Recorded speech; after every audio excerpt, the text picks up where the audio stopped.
Good evening and welcome to the Arundel Camera Club meeting for Thursday, February 1st. My name is John Milliker and I'm the club president for the 2023-2024 season. The Arundel Camera Club was founded in 1957 and exists to promote the art, science, and education in all aspects and fields of photography. For more information about us, please visit www.arundelcameraclub.org. As always, we're very happy to be meeting now in person again, but also online. If you are watching us online and you are local to the Anne Arundel County, Maryland area, we encourage you to visit us at the Severna Park Baptist Church, located at 506 Benfield Road, Severna Park, Maryland. Before we move to tonight's program, do we have any announcements from officers? One from Ron. You want to come up here? Hang on 1 minute, John. Uh-oh. It says a transition, but it's not a... Nope, that's why. That's okay. Sorry. That way we don't get the Doctor Who effect in the TV, that's why. But are all the audio levels okay? Yes. Nobody on Facebook complaining? No. About the audio, not about me. I'm used to that. No. Okay. Here you go, Ron. Okay, I was down in Annapolis on Tuesday and looked at the display again for MPA for all the pictures. You've got to get out and look at these because the pictures are just phenomenal. I mean, they're really good. And we had one winner from this club, so make sure that if you get a chance, get down there. Basically, you go in the front door of the House of Representatives, House of Delegates building. Once you get through security, go to the right all the way down, find a bank of elevators there, go up, and when you get off on the third floor, you'll see the pictures there. They're all put up, and it's really interesting to see some of this stuff. Digital doesn't do an image what print does. It's just a big difference. So that being said, that's the contest we run in the spring, in the fall, summer. Now we've got one opening up in about 2 weeks. So on the 15th of February is our black and white contest. So it's 2 pictures can be entered for free for members of MPA clubs. I'll send you the code for that. And then 2 more pictures would cost you $15, which is not all that much. I think that's what the amount is. It's pretty trivial. And we had about 1,000 entries last year. So I'd like to see our club jump in. I mean, we do some great work here. I've been judging clubs all over the Baltimore, Washington area since the last couple years here, and none of them blow your doors off like many of the ones that we have in our club contest. So we're right up there. Don't hesitate. If you think you got something that works, put the darn thing in and let's see what happens. So good luck to you all. Anybody, if you want to know more about the display down in Annapolis, let me know. And that's all the news that is news. All right. Thank you, Ron. Anybody else? Any announcements from any club members? Comments, questions? Okay, I have a couple things that I wanted to talk about. I'm looking for some people to volunteer to be on the nomination committee. Kathy Hockel has graciously accepted my nomination for her to try to help run that a little bit, but she definitely needs help. Part of the nomination committee is reaching out to club members and finding people that are interested. You know, I stand up here and say that everybody that's an officer has been in that position for a long, long time, and we really want some fresh blood in the club and to keep the club going forward. Sadly, I was judging for a club that the contest chair has decided to kind of quit. Nobody would take their place, and so no longer are they doing contests anymore. So that is a very possible end to any camera club, and I don't think we'll ever let that happen. But that just kind of hammers home my point that it's very important for, if you're just a member, come on in and move up to an officer position. Whether or not you're volunteering to help an officer or moving into the position, everybody helps everybody out, and it's very important. So if you have any kind of a role that you're interested in, If you'd like to help find people that are in the roles that are interested in, go help Kathy. And if you have any questions about any of the officer positions, send us an email and we'll bring you on board. We want as many people to know what we do as possible so that if we get hit by a bus, you can fill up the next week. Let's see, have a couple free magazines over here. Thanks to Ron. Make sure to grab a couple of them on your way out. And then before I bring it over to Christine to talk about our calendar coming up, Christine did a great job. She's got us a date of May 15th. That is a Wednesday for the Brian Baru fundraiser. If you remember correctly, Brian Baru fundraiser, they give a list of items. I think it's, a 4-course meal, 3-course meal, appetizer, main, and dessert. It used to be $25, it's now $30, of course, like everything else. But they're still giving us $10 a person. I think before, Christine can't count. It may be 3, 4, maybe 5. But anyway, before the pandemic hit, I think we made like $450 just from this. And the good thing about Brian Baru is they give that menu to everybody that walks in the door, which is fantastic. They've been very good to us, and they're offering us to come back again. So mark your calendars. I know it's a ways out. May 15th, it's a Wednesday. They go from 11 a.m. to 8 p.m., and it's for orders in or takeout as well. Just make sure to let them know you're eating off the fundraiser menu. And I think that's it. Christine, come on up. Let's talk a little bit about the upcoming schedule. And then you can introduce our speaker for tonight. Good evening. For our schedule, next week, February 8th, is our digital contest on sacred places. Get those in by Tuesday. February 15th is a program by Doug Wood on lighting. On February 18th is our field trip to the Peabody Library and Walter Art Gallery. On February 22nd is our color and monochrome print contest, also with the theme of sacred places. On February 29th is tabletop night. Please, no one has emailed me. Reach out if people want to bring things, if you have ideas, if you have requests, if you're a newer photographer. This is your night to walk around the room and learn lighting, learn how to photograph things, get ideas from fellow club members on how they would shoot something that you're interested in learning to shoot. But I need ideas and I need people to bring things in.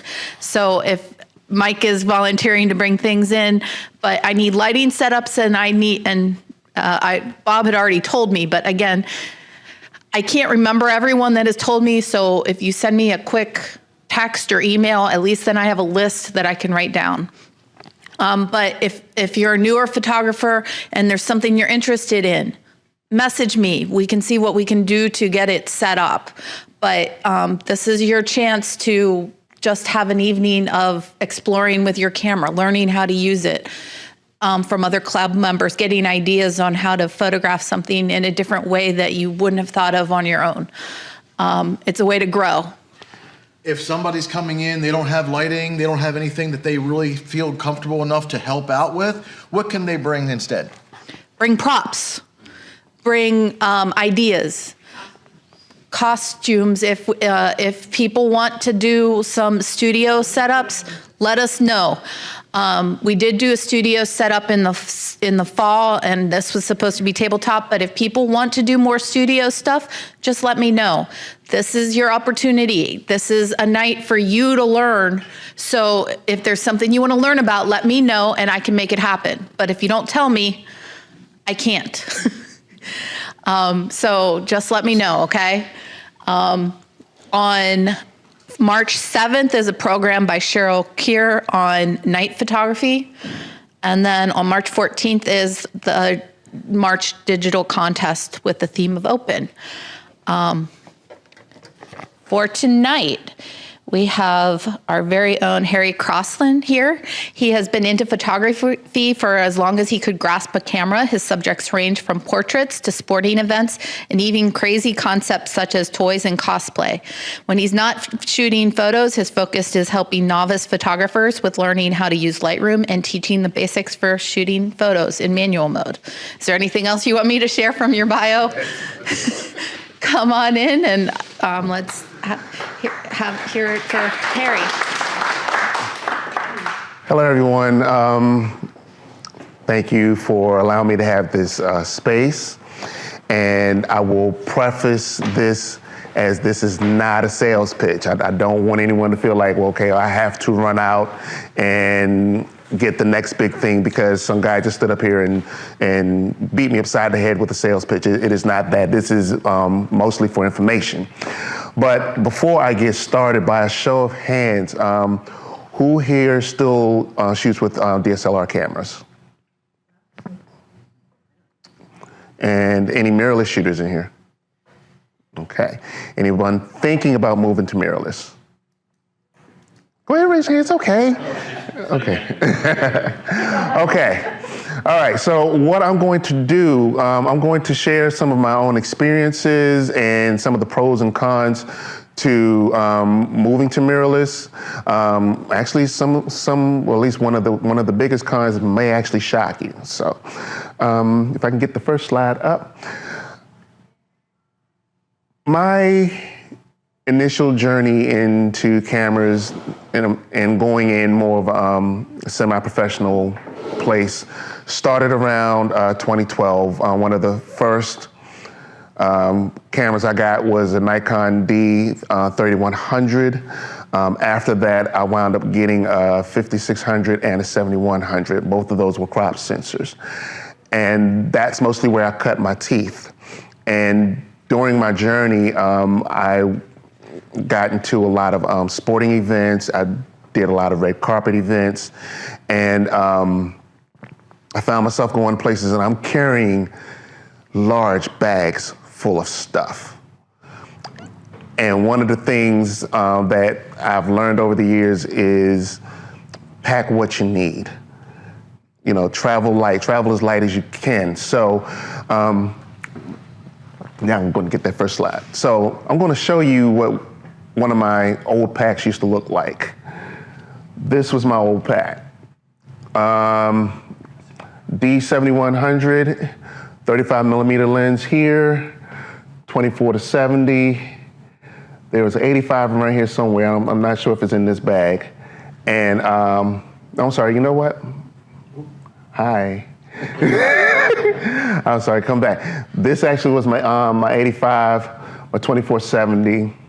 No, I'm wrong. 35, 85, 2470, 100 to 400 millimeter lens, flash, the body. That was about 12 pounds by itself.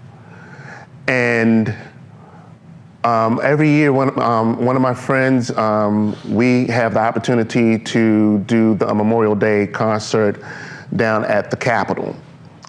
We go down as press. And that particular day, I had parked a little further than where I wanted to park. And I'm lugging this bag, and actually I had more stuff in there than that. I had a couple other things, and total it was maybe pushing 15, maybe 20 pounds because of all the gear. That was heavy. It's on your back, you're lugging it along. And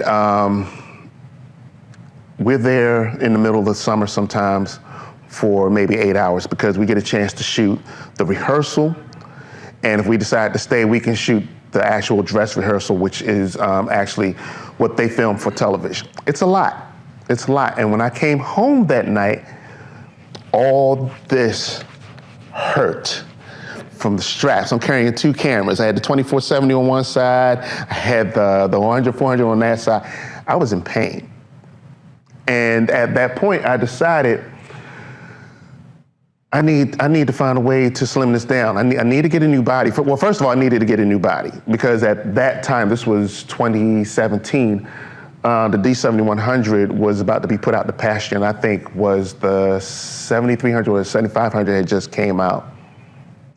And I was debating, it was like, well, do I get another newer DSLR? Because the main thing is, I have all this glass. Or do I just scrap everything and start over? And it was a hard decision, but I decided to start over. So I did a lot of homework, and I landed on Sony. shockingly, because most people, and matter of fact, I'm kind of getting ahead of myself, most of the time, what makes your decisions about what camera you're going to use next is the glass that you already own, because we all know glass is not cheap. We can go to the next slide. So, one of the biggest things for some of you that are thinking or wondering, well, why is mirrorless such a big deal? First of all, it is the form factor. As you can see, much smaller bag. But mostly it is the technology that's in the camera. I'm gonna get to that in a second, but just let me go a few bullet points. So the biggest thing is mirrorless cameras don't have the mirror. That's why a lot of them are so small. Excuse me. The light passes through, and I don't think I have a memory card in my camera. I know I ran out because most of this is still packed from Saturday. But that is the biggest thing. One of the other biggest differences is because it does not have a mirror in the camera, you use an electronic viewfinder. So you're not looking directly through the glass, you're looking through here, so it's almost like a little tiny monitor. One of the cons to that, of course, is that extra battery is going to eat up because you're not using like actual glass. Mirrorless cameras tend to be smaller. Matter of fact, thank you to the folk that brought their cameras in to let me use them. If I remember correctly, you said this is a full frame. Because that's a mirrorless. I didn't read line, that's a mirrorless. Oh, okay. I didn't read line, so I do apologize. Okay. Yeah. All right. But that's okay still, because you know what? The funny thing is, this is still somewhat smaller than this one. But we'll come back to that. Thank you, though, still. But this is a crop. This is a crop as well. And you can see form factors small, much smaller footprint. Now, what I like about the smaller footprints, not only is it light, it doesn't stand out as much. I went to Italy a couple of months ago with my wife, and you know we're going on our trip, and I said, well, what can I pack that's not going to take up so much room in my carry-on?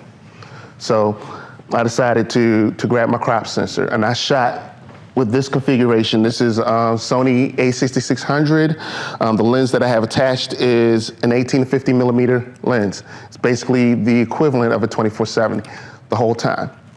On my trip, that's all I used. Much smaller form factor. It doesn't stand out as much. It doesn't attract unwanted people, because we had 2 people on our trip who did bring their cameras. One almost got theirs snatched and it broke. And the other person that had theirs, they decided not to use it any further on the trip. But they looked at me. I had one gentleman say, oh yeah, that's such a cute camera. You're taking pictures like, mm-hmm. And then he saw the pictures later on. He's like, oh, I was like, mm-hmm. Also, because technology has changed, most of the DSLRs started kind of going into the video. Like it would seem like it was just an added feature that companies were tacking on. Like, yeah, sure, you could do some video on there. That's fine. But now, many companies, your Sonys, your Canons, Fuji, they have started designing some of their mirrorless cameras more for videography, because you have the bloggers, you have the people out here who like to travel. They want to actually shoot video, so they're dedicated to shooting video. So they're making cameras about this size and smaller, dedicated video cameras. So as a sidebar, if you are looking or decide to look at mirrorless cameras, and if you get someone that's worth their salt, if you have choices, ask them, what is this one good for? Is this one good for sports photography? If that's not your thing, if this one's good for videography. If that's not your thing, is this one good for stills? That way you make an informed decision, because shockingly, there are some cameras like, okay, well, it's a camera, it's just supposed to take pictures. Well, yeah, but this one works better as a video camera. Weird. We can go to the next slide. And one of the things I do want to say, the reason, one of the bigger reasons why people may want to consider is because of the technology that's changed. All the major companies have stopped producing DSLRs. Not only have they stopped producing DSLRs, as of, I want to say August of last year, Canon, which was kind of one of the last companies standing, will not even repair them anymore. So if you have a DSLR and something goes wrong, you will have to send it out to a third party, and they will charge arm and a leg and eye teeth. One of my friends tonight, literally as I was coming in the door, is having a lens issue with her camera. So that's a whole big reason why, if you've not made the decision, that's one of the things you may want to consider. If you've never used a mirrorless before, one of the best things I love about these cameras is what's called eye autofocus, where if you're doing portraits and you go to focus on someone, the camera's lens, the lens system will lock on their eye. And what I found as a benefit for myself is I've gotten better photos as far as like consistently across, like if I'm shooting like 500 photos, I'm losing less and less photos, because that was one of the things I did not like about DSLRs. If I was shooting, say, 500 photos, there was a good chance I might have lost several because it did not lock on properly, or it might have been just me. But I have noticed with the eye autofocus technology, proper, framing and proper metering and everything, I've lost so much less pictures. Yes, sir. Would it focus on an animal's eye as well? I'm actually getting to that. Okay. I'm actually getting to that. You didn't pay me to say that, didn't you? Well, let me. Thank you for asking. Now, one of the things, Sony was one of the first, if not the first, companies to introduce the eye autofocus feature, even in their small point and shoots back in 2008. I cannot remember the model number. I think it was RX100. A little tiny point and shoot camera about this big. It was smaller than my phone, had eye autofocus. And then once Sony had introduced eye autofocus, everybody jumped on that boat. And then as it became a big thing, hey, people want to take pictures of their pets, or people want to take pictures of wildlife. So yeah, the majority of cameras that you find nowadays have a focus feature where it'll do animals, it'll do humans. Sometimes you can set it as a default, sometimes you can just let it go in auto and the camera will figure it out. So yeah, if you're out in the wilderness and you want to, you want to get an eagle, you aim it, it locks, you're gonna get your shot. One of the other things, the facial recognition as well, it does that as well. Great for wedding photographers.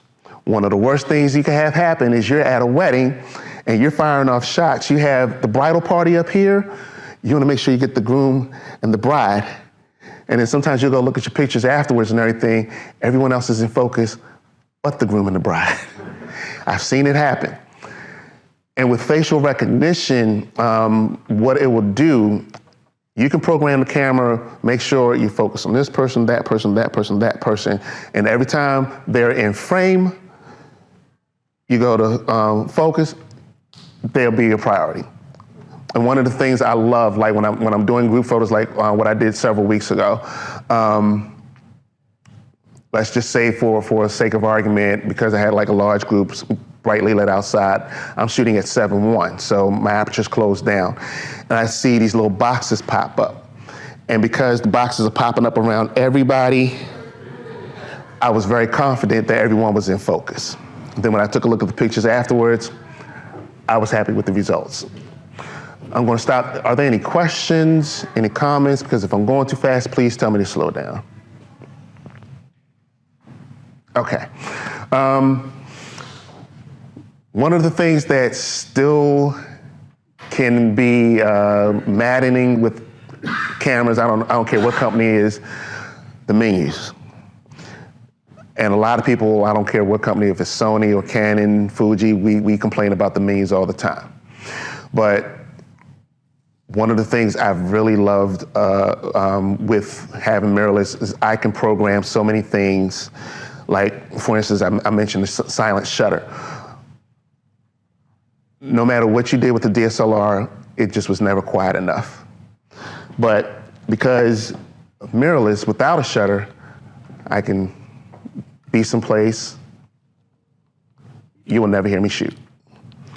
I had a friend of mine, he did a press event for PBS, and he actually lost the gig. It wasn't entirely his fault, but he lost the gig because they were doing like a live recording. They had to scrap the recording because they could hear him click, click, click, click, click, click, click, click. And he said, if I just had a silent shutter.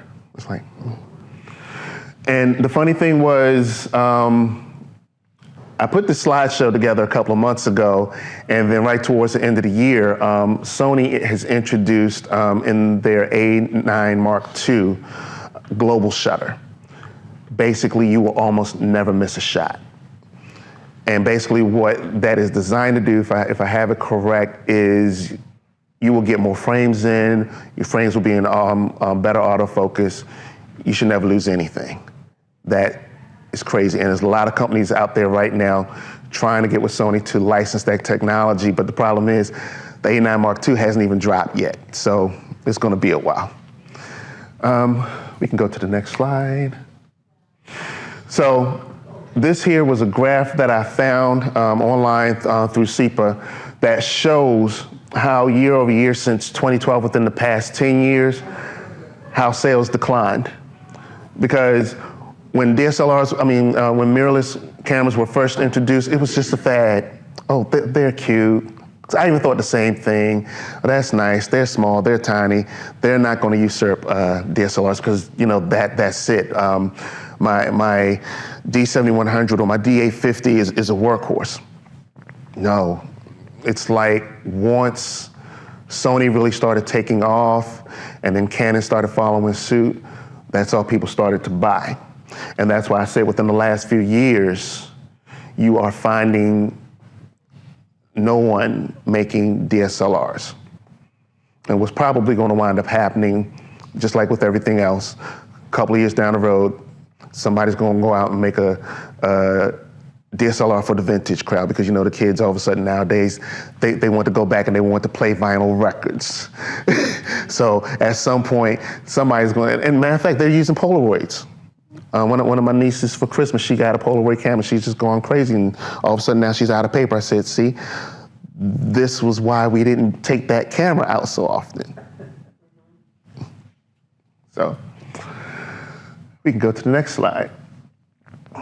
So mirrorless cameras been around since 2008.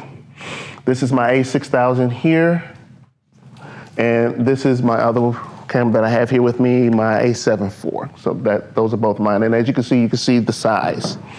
Like I said, in 2013, they were around 5% of the consumer market, and it grew in 2015. In 2021, nearly 60%.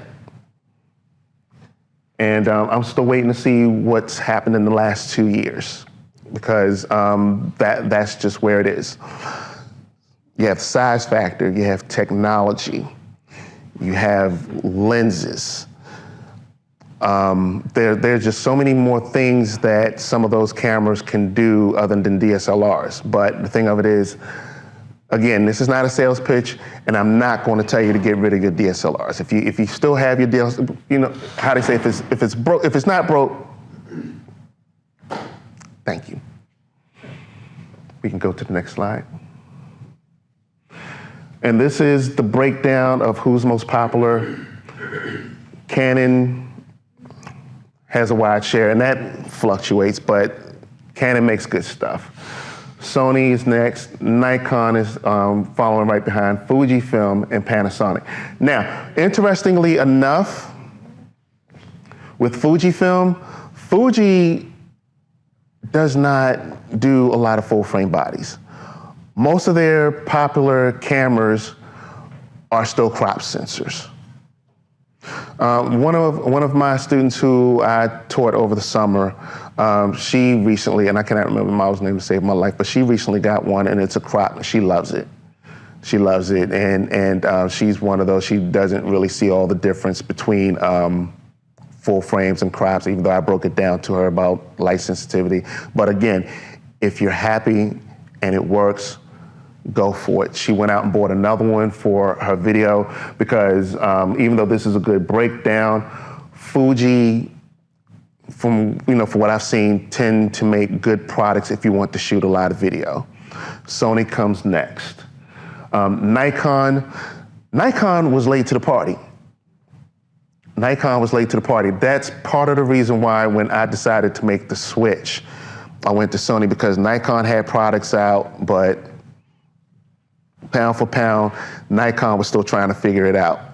And they've gotten better in the past couple of years with some of their products. I think was their Z6 or Z8 that just recently came out.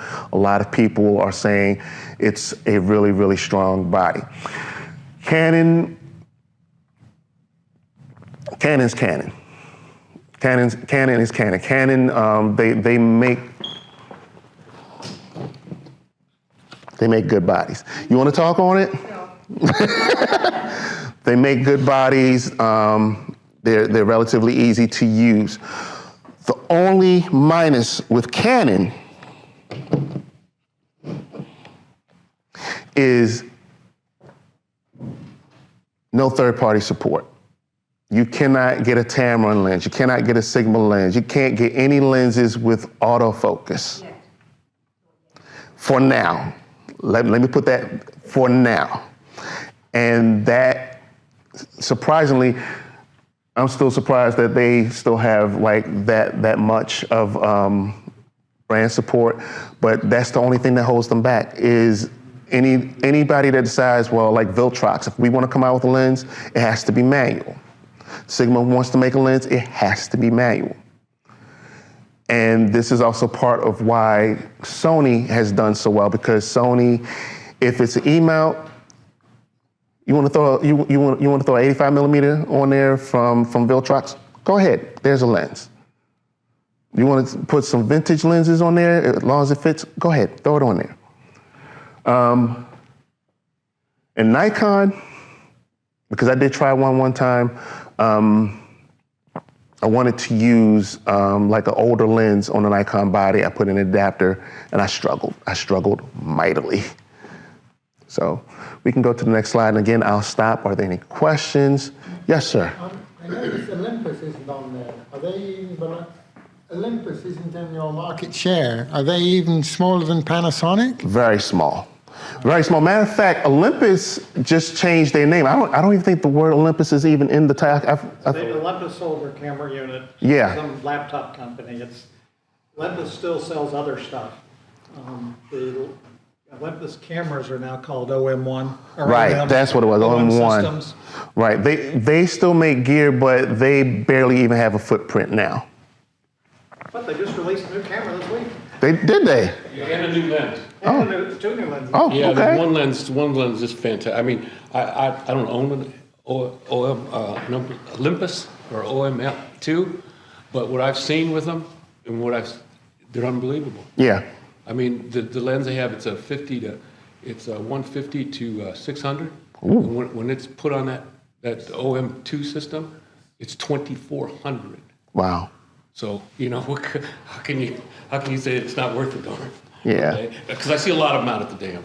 Yeah. It is way at the bottom. Yes, that's the thing. And I think that's one thing that we all look for. If we're going to go with a product, we would like to see that it has some kind of recognition out there. So that's the thing. You'll be hard pressed to see anything Olympus.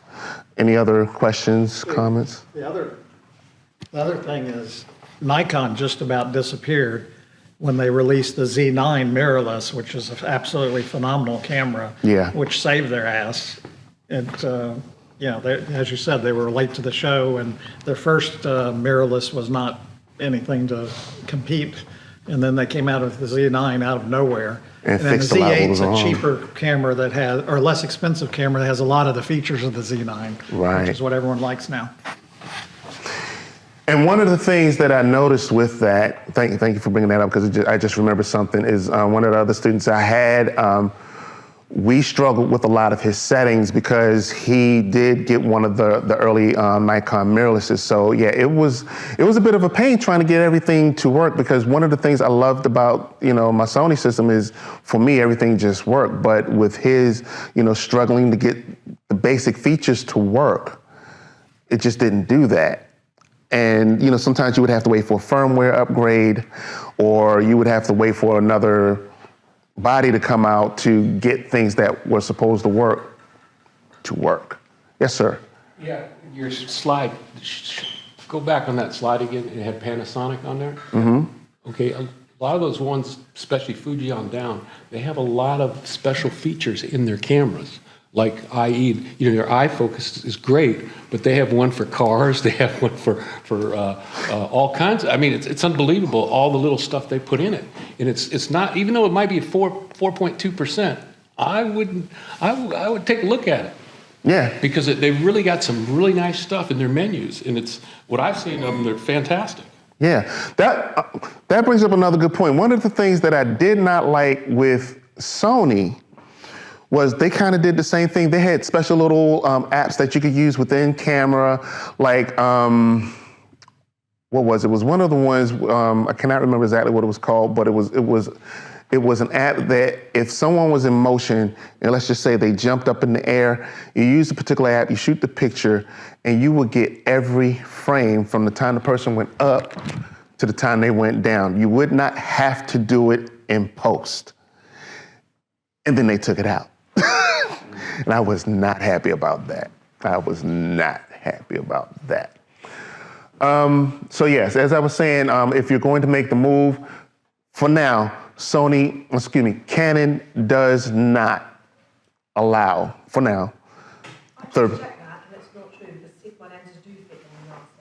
They are making them now. They are making them. Oh. I just checked it, because I want the Sigma lens, but they do fit. I stand corrected. It changes so quick. Yeah. I mean, everything changes Yeah. so quick. Yeah. Okay? I mean, I've seen it where I've bought a brand new camera. It was out on the market for 3 days. It already had an update. Yeah. Yeah. Canon was getting a lot of flack because of that. thought was we're not letting other people play in the pool. Right.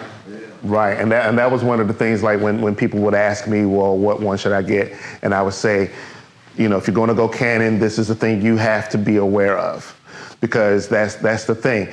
A lot of people don't have $2,000 and $3,000 to drop on a lens, or there have been many times, as we've seen, there have been third-party manufacturers that have made lenses that have been better than first-party lenses. Happens all the time.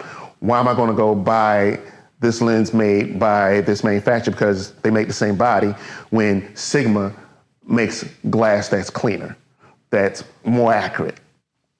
So yeah, Canon had to let up on that, because again, that's where everyone else, especially Sony, is beating them. Is yes, any company that wants to make lens, if it works, put it on there, keep it pushing.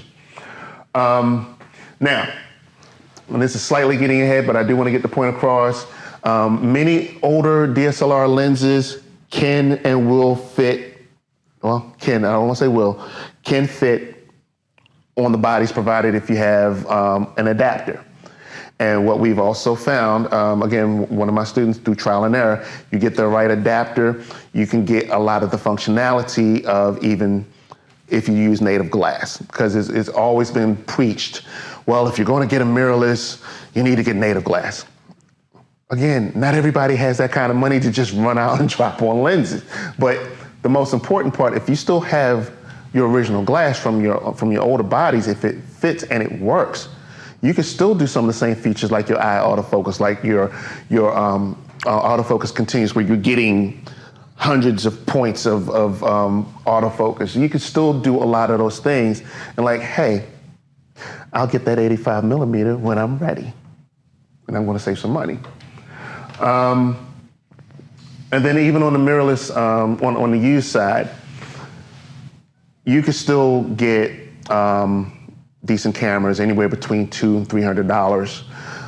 But one of the things I always preach, and I'm sure everyone knows this, but the one thing I will say, if you decide to go use, like everything else, do a thorough check, shutter count, the mirror that is inside, because there still is glass on the inside. And you always still want to check to make sure it's not scratched. So let me kind of jump on that right now, because just like with everything else, if you decide to go sell your DSLRs,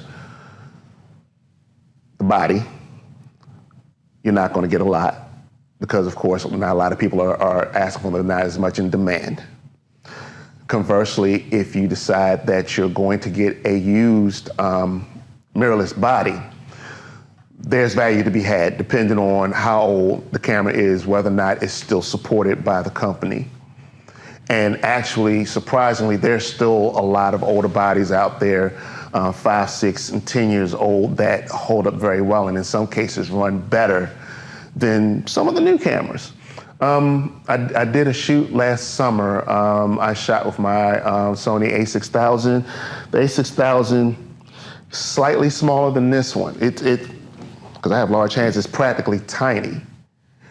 And I was shocked at its performance. I was like, wow, my pictures are still clean. I'm getting some good shots. The eye autofocus, everything still works. And it's almost a 15-year-old body.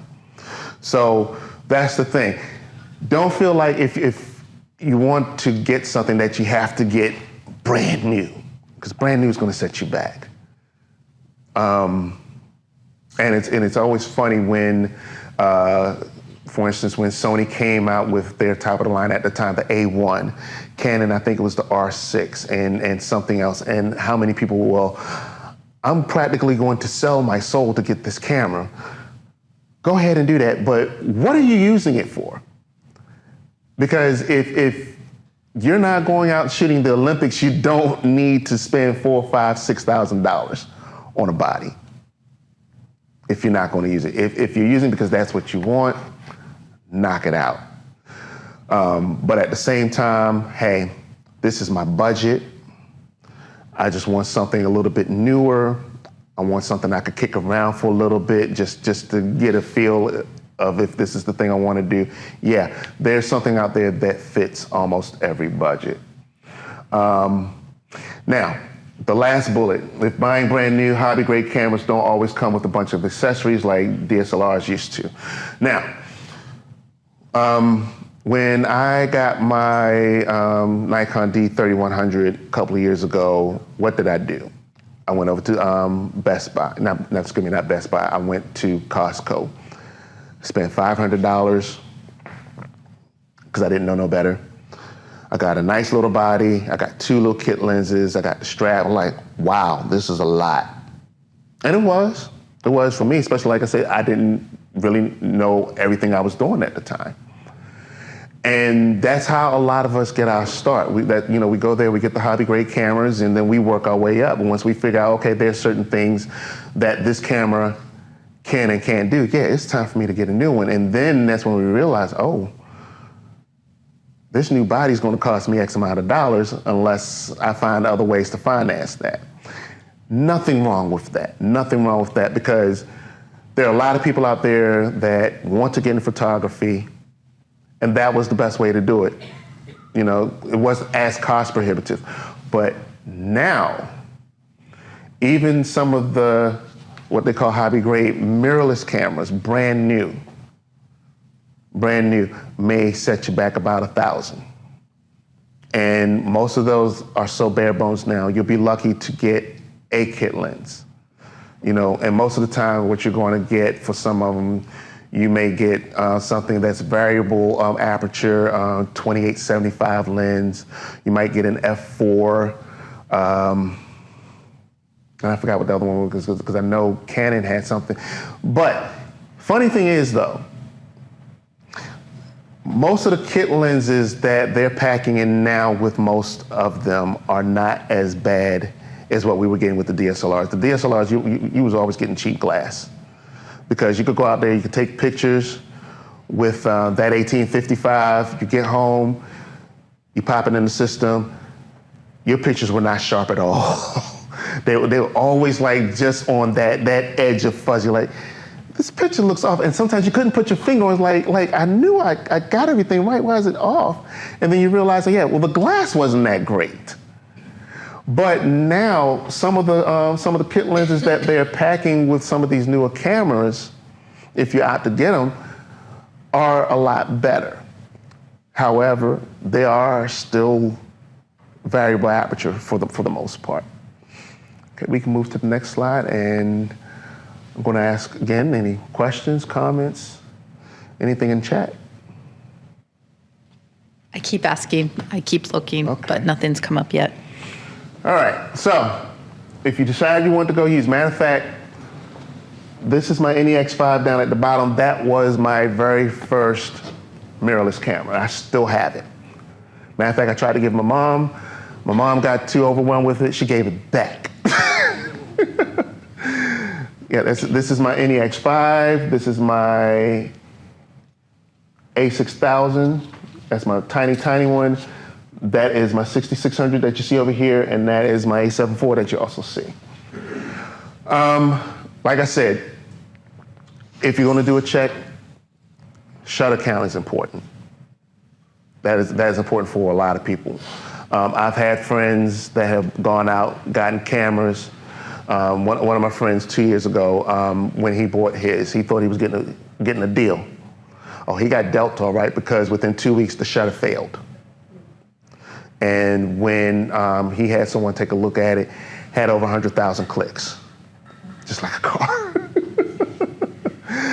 Some of them, you can ask if you can still get a warranty because depending on how long it's been out, believe it or not, some of the companies will still offer a warranty if it's within 3 years, if it's within 5 years.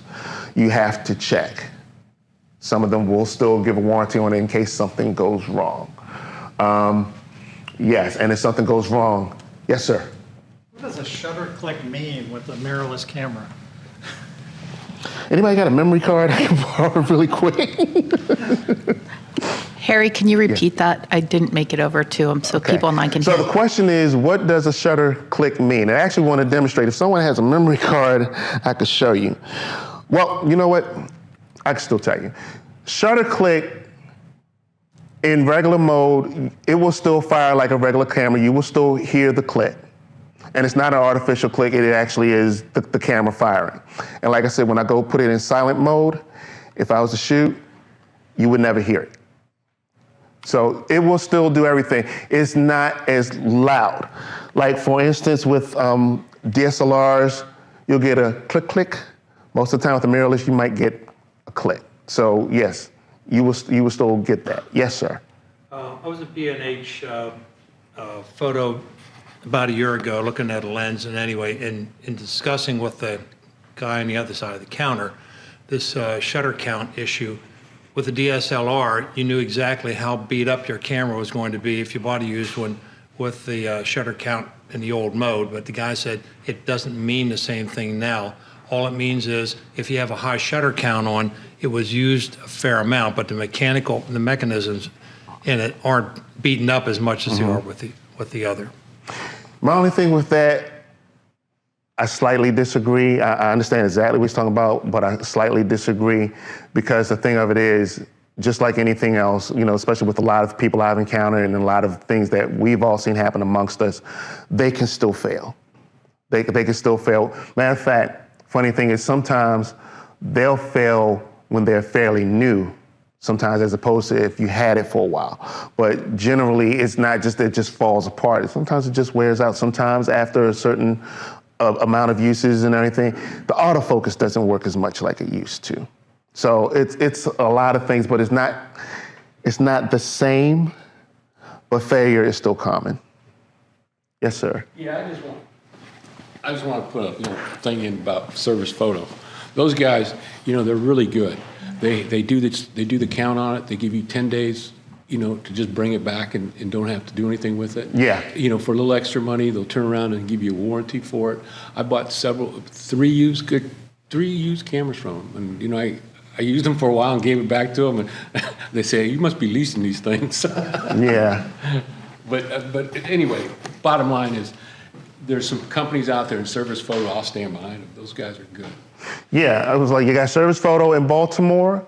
You have District Camera that has several locations throughout DC and Virginia. My thing is, if you're going to, and I'm gonna come to the battery life in a second, if you're going to get anything, new or used, but especially used, you wanna put your hands on it. You wanna be able to see it. I'm one of those, I'm not used to doing a whole lot of online, especially for used gear. I wanna see it because I will see stuff that nobody else has seen. Sometimes even the seller hasn't seen or the seller's trying to pass off. I did, and I learned my lesson the first time I did one time try to buy a lens, and I thought I had a good deal on it. Had a hairline scratch. And I'm telling the guy, like, dude, there's a scratch on here. No, that's not a scratch. You can still show, like, we're not doing this. We are not doing this. I need my lens clean. So that's one of the best parts. And one of the things I do love about Service Photo and District Camera, those people in there generally know what they're talking about. They really have a good handle on the material, even B&H. And yeah, I always say, like, if that's the route that you want to go, talk to people that know what they're talking about. The other thing is the battery life. This has been a big concern because some of the earlier models, battery life sucked. That was one of the things I did not like about these two. They were earlier models. They had very small, no, mine doesn't have them, had very small batteries in there. Honestly, I'd be lucky if I can get an hour and a half, 2 hours out of my shoots. Matter of fact, one of the first full frame cameras that Sony came out with that I got, which was the A7 Mark II, was still carrying that old line of batteries. But it was still great for what it could do. Full frame camera, you can get all the functionality of the full frame, very high shutter speed, eye autofocus was on point, but that battery was gone. And many times I went out on shoots, I had more batteries in my bag than I had everything else. I had to carry 4 and 5 batteries sometimes. Oh, exhausted. Click, click, click. Exhausted. Click, click. But with the newer ones that Sony carries now for both their crops and their full frames, these, I could get 4 and 5 hours. If I'm being really nice about it, I can get 4 or 5 hours. When I go out on shoots, I might carry 2 extras on me because it's not guaranteed, at least within the first hour or two, unless I'm shooting a lot, I'm not gonna run that battery out. So I don't have that fear of. And then that was one of the biggest things when Sony moved from the A7 II to the A7 III, that's when they started using the newer version. And I knew a lot of us that ditched the A7 II in favor of the 3 because, yeah, what's the sense in going out and doing a shoot if your battery's gonna, and that's important. That's really important. And I already kind of went over this, taking a care. Yes, ma'am. Online, we have a question from Katie Rush. Do all mirrorless cameras have crop sensors? You mentioned most of the ones you've used for. There are crop sensor variations and there are full frames. As I said earlier, Fuji tends not to make full frames. The majority, if not their entire line, are crop. But you can get crops through Canon, you can get them through Sony. One other thing I did want to mention too, because it gets fuzzy at this point. One of the best things with mirrorless cameras, now I know it was always sometimes of a deal when you might get a full frame lens for full frame DSLRs, and sometimes they did or did not work on crops. Speaking for Sony, because I cannot speak for the rest of them, but regardless of whatever lens that you get, if you get, well, regardless of whatever lens you get, if it's an E-mount, they will fit either your crop or your full frame. They work all the way across the board. Caveat is this though, if you are putting, you know, most of you already know the conversions, but if you're putting a crop sensor lens, for instance, if I was to take this lens, my crop sensor lens,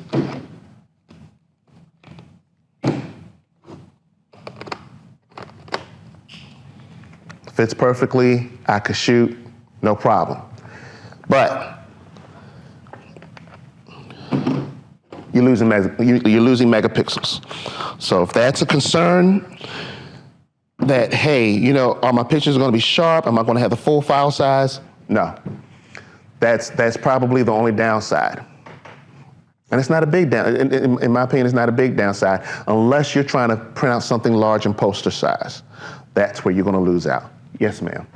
2 comments from Facebook. Cheryl says, Canon mirrorless full frames will allow you to select a crop view, so you can use a crop frame lens on a full frame camera. Thank you. Yes. And then Ken Temple says, on Nikon full frame cameras, you can change it to crop mode and extend the distance on your lens. Okay. Thank you. Thank you for the clarification. I kind of thought that was so, but like I said, because I mostly use Sony, I can only go with what I know. Yes, sir. Going off of what he said, when you're using a high megapixel camera, full frame, like for instance, when I'm using my high megapixel one and I have my 200 to 600 on it, okay, I'll go into crop mode because I can see the bird. And as it's coming closer, I can come out of the crop mode. The only problem is I got to clear the buffer. But in your Nikons and your Canons, you can do that. And just because it's a crop doesn't mean it's no good. I do right. That's kind of what I was alluding to, and that's why I was kind of alluding to. But it's still the thing of you don't want to get into the habit of you know, if you're moving to mirrorless, you don't want to get into the habit of, you know, slapping crop lenses on your full frames because you're still losing some of the benefit of, you know, using light glass with light bodies. So that's the thing. It's not that it's a problem, but you don't want to lose too much. You start losing some of the functionalities depending upon your camera and the lens that you have attached. Yeah, going back to that full frame, the big thing by switching over to crop, what happens on my camera, I only have like 750 cross things on it. Right. When I go into crop mode, 100% of that process of the sensor is covered. So when that bird starts to come out here, it's going after it. Right. So that's a very big point with the crop sensor. Yeah. Yeah. That's one of the big things. And again, the last thing is your glass. So even if you decide that you're going to go to mirrorless, whether or not you're still going to use your DSLRs or not, as long as you got your lenses, you can almost always find adapters that will work. You can, what is it, Metabones? You can pop a Metabones adapter onto your mirrorless, put your old lens on there, just like nothing happened. You know, you still got that because, again, glass is expensive. And a lot of people don't want to sell everything just to get something else. If you want to work your way there, sure. But that's the hardest part. Like, I love this lens. You know, this 2470 that I got 10 years ago, it still works. Why do I need to give it up? You don't. You don't. If it still works, again, if it's not broke, we can go to the next slide. Okay, you just got yourself a new mirrorless camera. What are some of the first things that you should do? Common sense, honestly, number one, just adopt the first. Go to YouTube, watch setup videos. They are very thorough if you find the right one. They help me because there are a lot of functions in these cameras that you're either going to use that you don't know about or that you're going to use and you can't find. And like I said, one of the things that still drives a lot of us crazy the menu systems are all over the place. Some companies and some cameras are better than others. And what I found, every time I get something that has a brand new menu, yeah, I'm gonna go sit and watch this guy's video. It's an hour long, but it's the best hour I've spent because I'll find stuff like, oh, I didn't know it could do this. Let me set this. Let me fix that. Oh, I want it to do animal eye autofocus. Where's that feature buried? Oh, and some of them will literally go through each tab. There have been videos I watched, they will go through each tab, they'll tell you how everything works. Okay, now, if you wanna watch how I set up for the video, you can skip past this point because I'm gonna go through 4 menus that's gonna take 20 minutes to set up for video. They go through everything and they are very, very helpful. Like a friend of mine called me one time, was like, well, I don't know how to set up your camera. Here's a YouTube video. Yes, sir. That was one of the disadvantages when I first went to Mirrorless, that I found that there were too many choices. Yeah.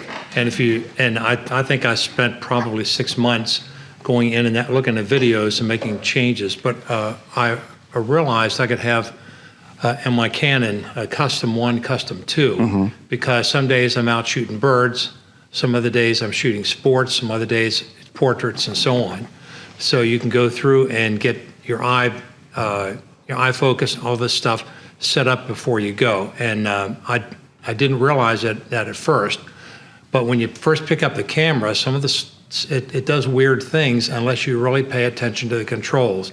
So the DSLR, in all fairness, it was a good, simple camera, and I could get good pictures. Yeah. But I really had to work to make this one work. So if people are flipping over to the Mirrorless, you're going to have to do some work to make it, and it will be worthwhile because you get far better results in the end. Yeah, that was one of the things that I found too, because I wasn't used to, the focal points. I wasn't used to the focal points. What was the other thing? Yeah, the focus area, that's what they call it.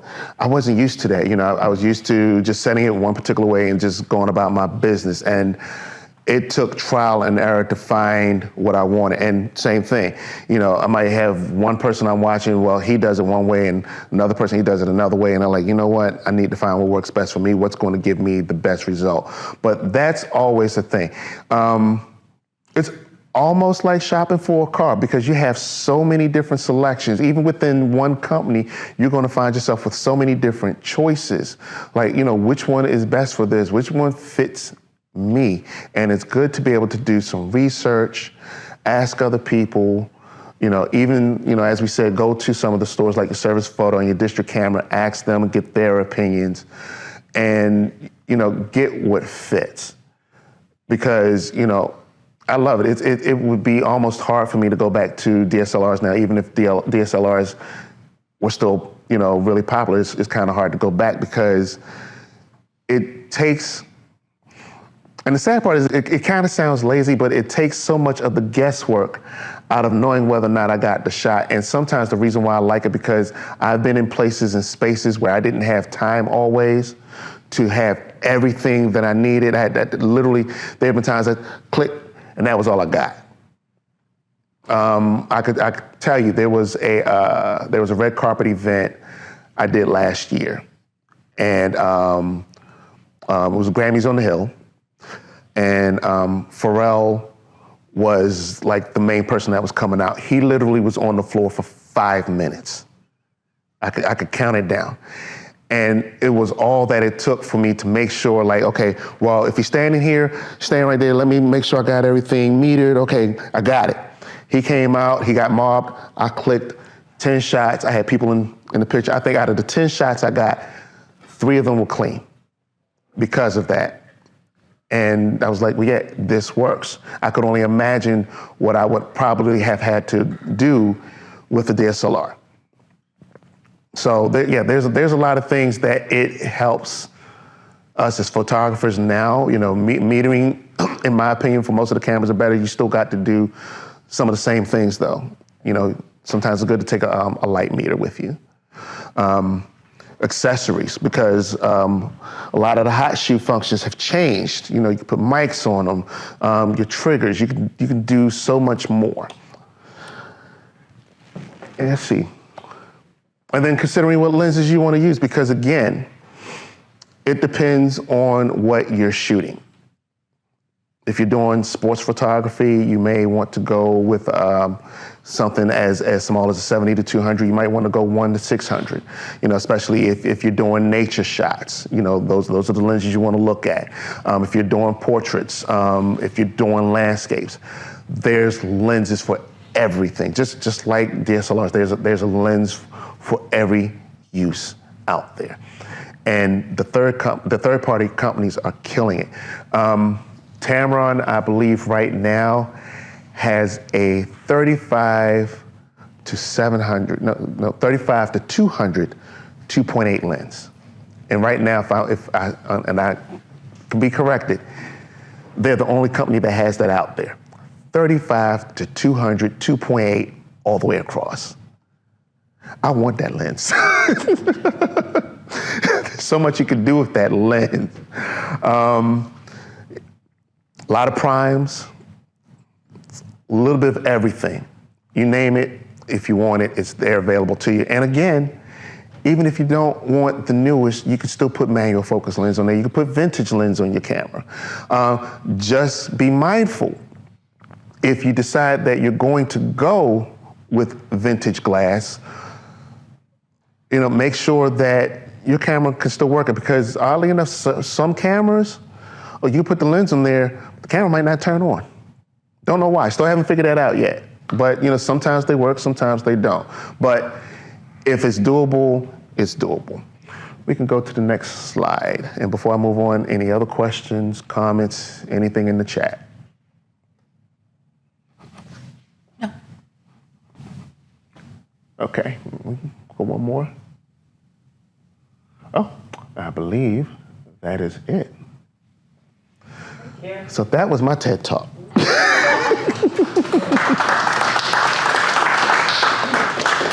Now, just to show the difference, and this is probably a better comparison.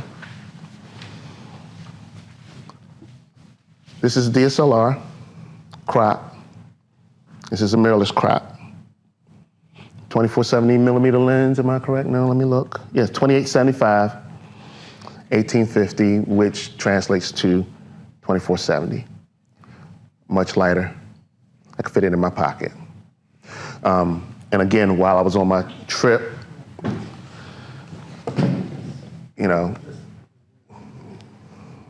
larger cameras attract attention. There's still this thing where people see a large camera. Oh, you're a professional, come on over here. I pull this out, okay, yeah. And it's all fun and games until they see the photos. So that's it. Yes, sir. Well, first of all, thank you. At the very beginning, you said that we were going to be surprised about the con, the number one con for the mirrorless. con. So you got me hooked. I want to know what it is. Okay, the con, like I said, with getting anything from Canon, it's the lenses. It is definitely the lenses. And even though they're slowly but surely moving into allowing autofocus lenses, that is the biggest thing. I was like, Canon, what are you doing? Everyone else allows third-party glass with autofocus. Why aren't you doing it? Yeah. But things change. That is still the biggest con. I'm like, that's the thing that everybody wants. And one of my friends who recently bought a Canon, she bought her Canon in October. That was one of the things she got upset about, because she had a particular lens that she saw that Sony made.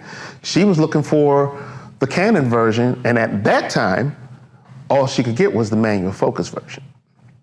So that is one of them. Yeah. Yes? There is one advantage of mirror cameras. You don't need to turn them on to operate them. That part. For astronomy, I have some old funny mirror lenses. And trying to use them with the electronic viewfinder doesn't work, but on a mirrored lens, they still operate, and you can still manually focus, and you can just about see the stars. Right. And that's one of the main things, and I'll reiterate, this does not mean go home and throw your DSLRs out. they still work, they're still viable, they still have a place. And like I said, don't be surprised in 5 to 10 years, the younger generation wants to go back out, because once something goes out of style, it comes right back.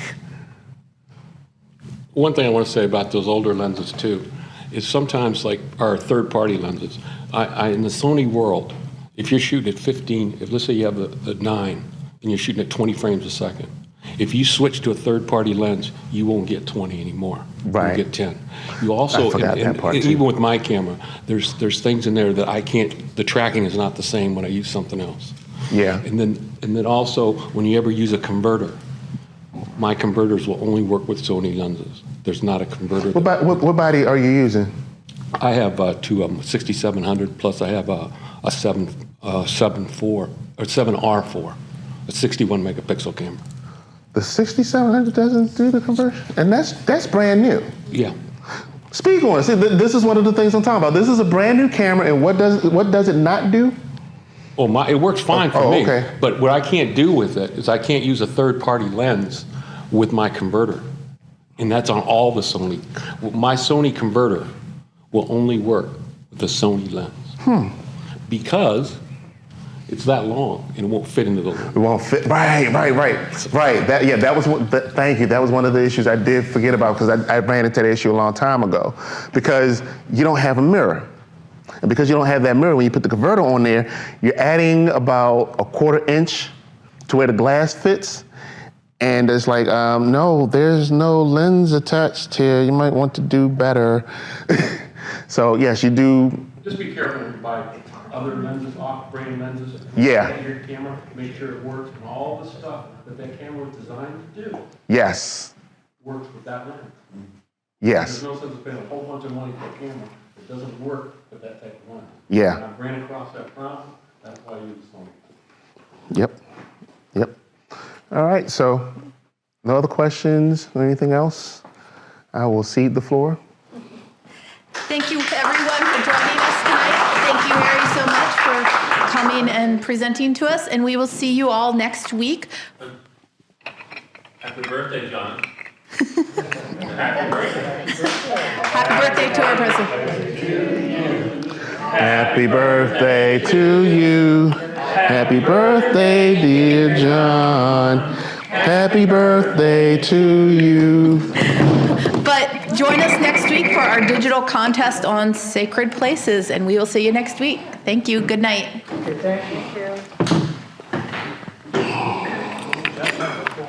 Son-in-law's doing this old.